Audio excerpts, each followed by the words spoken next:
Hey guys, welcome back and thanks for tuning in once again. Today we're starting the assembly of the Zero Cero and we're kicking things off with step 1, the differential. This is what everything looks like in the manual. I've been thinking about the best way to do this.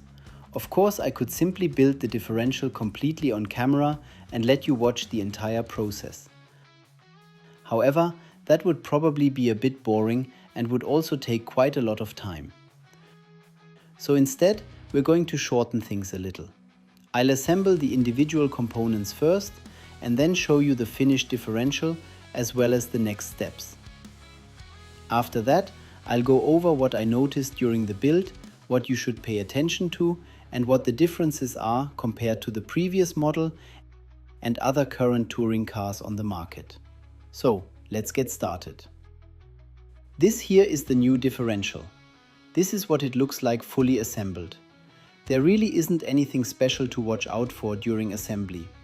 The parts fit together exceptionally well, and honestly, there's nothing to complain about in terms of fit and finish.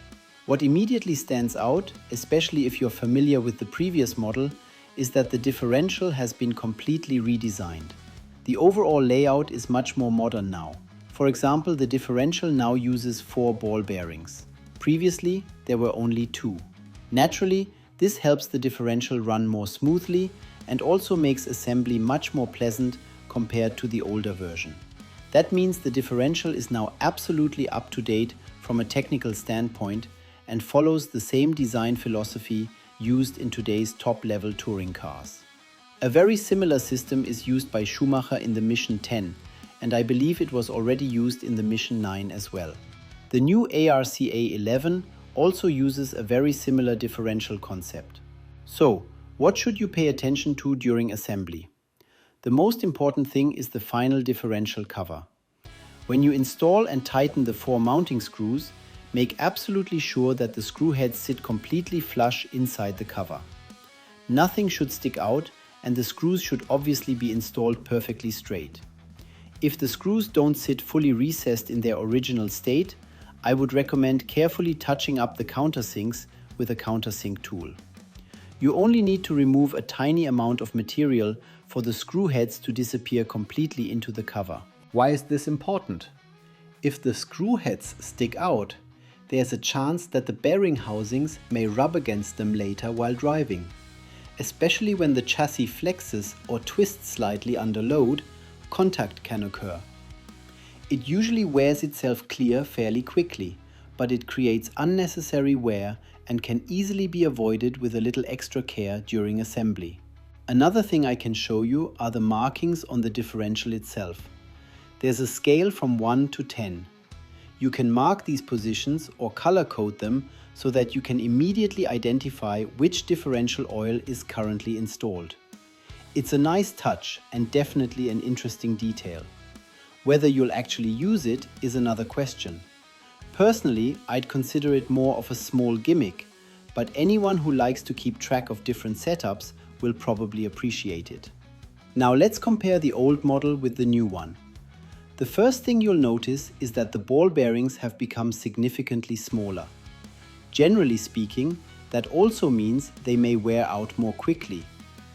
Whether that becomes noticeable in real-world use is something we'll have to find out later. Apart from that, the differences are surprisingly small at first glance.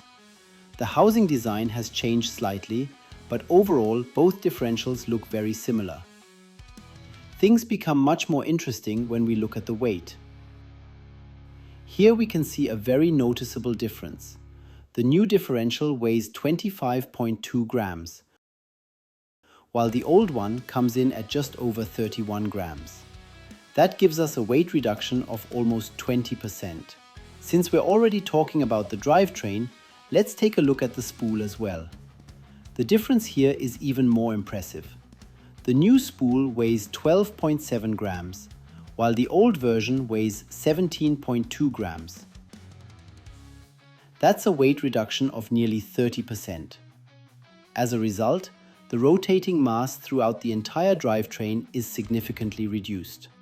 From a technical standpoint, that's definitely a substantial improvement. Since I already have the spool in my hand, here's one quick assembly tip. This is one of those parts that can easily be installed the wrong way around. On the aluminum section, you'll find these 3 arrow markings. My recommendation is to make sure that these arrows are not on the same side as the 3 small triangles molded into the plastic pulley. Put simply, the arrows and the triangles should be on opposite sides. That's probably the easiest way to remember it, and it's also how I would recommend assembling it. So let's wrap things up with a quick conclusion. Here we have the spool and here we have the differential.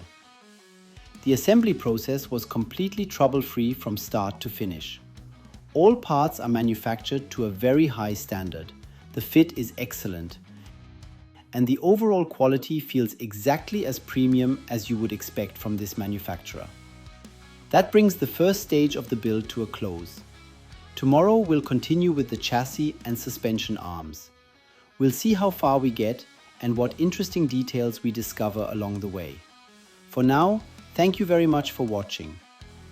If you have any questions, or if you've already built this car yourself, feel free to leave a comment below.